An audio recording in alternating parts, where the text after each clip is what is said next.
In digital Marathi, जनतेच्या हक्काचं व्यासपीठ।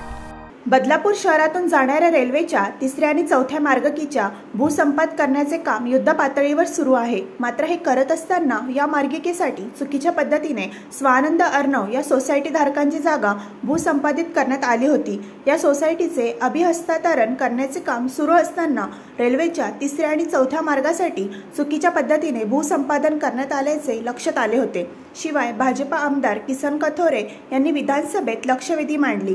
सोसायटीतील रहिवाशांनी भूसंपादन कार्यालय तथा उपविभागीय कार्यालयात या प्रकरणी तक्रार अर्ज दाखल केले होते। मग उपविभागीय अधिकारी कार्यालयाने या प्रकरणी गंभीर दखल घेऊन या प्रकरणी जलद गतीने चौकशी केली आणि सोसायटीच्या सातबारावर 1330 चौरस मीटर या क्षेत्रावर चुकीच्या पद्धतीने झालेली मुंबई रेल्वे विकास कॉर्पोरेशन लिमिटेड यांच्या नावाची नोंद कमी करण्याचे आदेश दिले। त्यानुसार ही नोंद रद्द झाली असून सोसायटीचा सातबारा कोरा झाला। त्यामुळे सोसायटीच्या रहिवाशांनी जल्लोष करत आनंदोत्सव साजरा केला।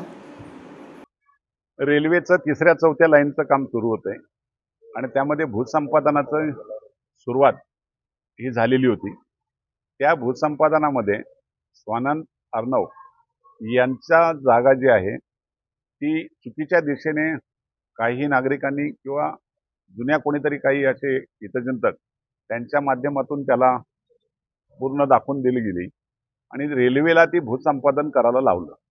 रेल्वेने ती भूसंपादन केली आणि रेल्वेने भूसंपादन केल्यानंतर या नागरिकांच्या सर्वेमध्ये लक्षात आलं की आपली जागा ही सुरक्षित राहायला पाहिजे, ती जात नाही। कारण एवढ्या 100 कुटुंबांचा प्रश्न तो त्यांच्यावर प्रसंग आला होता आणि ते माझ्याकडे एक दिवस अचानक आदित्य पाटील, नरहरी पाटील हे घेऊन आले। त्याच दिवशी मी अधिवेशनच्या लक्षवेधी करण्यासाठी माझ्या ऑफिसमध्ये काम चालू होतं, त्याची लक्षवेधी केली आणि लक्षवेधीमध्ये या सोसायटीला 100 कुटुंबांना आज एक दिलासा मिळाला।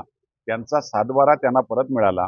रेल्वेला चुकीच्या दिशेने गेल्यामुळं रेल्वेने ज्यांना याचा निधी दिलेला आहे किंवा भूसंपादनाचे पैसे दिलेत त्याची वसुली सुद्धा त्यांच्याकडून केली जाईल। कारण कुठल्याही परिस्थितीमध्ये त्या चुकीच्या पद्धतीने काम होऊ देणार नाही हा जो शब्द त्यांना दिला होता तो पूर्ण झाला आणि म्हणूनच आज या खरं म्हणजे त्यांच्या सोसायटीचं पहिलं नाव ते स्वाहा करण्याचंच काम झालं होतं, पण ते स्वाहामधून काढलं आणि त्यांच्या तो अधिकारात दिलंय। त्याच्यामुळे आता ते स्वयंपूर्ण त्या सोसायटीचे मालक झालेत। त्यांना कुठल्याही प्रकारचा कोणाच्या दरवाजात जाण्याची गरज राहिलेली नाही। एवढ्या कुटुंबांना दिलासा मिळाला आणि त्यामुळे त्यांनी आनंदाचं आज क्षण मला इथं बोलवलं आणि माझा सन्मान केला। त्याबद्दल त्यांचे सगळ्यांचे मनापासून आभार मानतो। बदलापूरमध्ये चुकीच्या दिशेने जाणाऱ्यांना कधीच माफ केलं जात नाही। या पुढेही भविष्यामध्ये कोणी जर माझ्या सोसायटींच्यावर कोणी अन्याय करेल तर त्याला सुद्धा कधी माफ केलं जाणार नाही।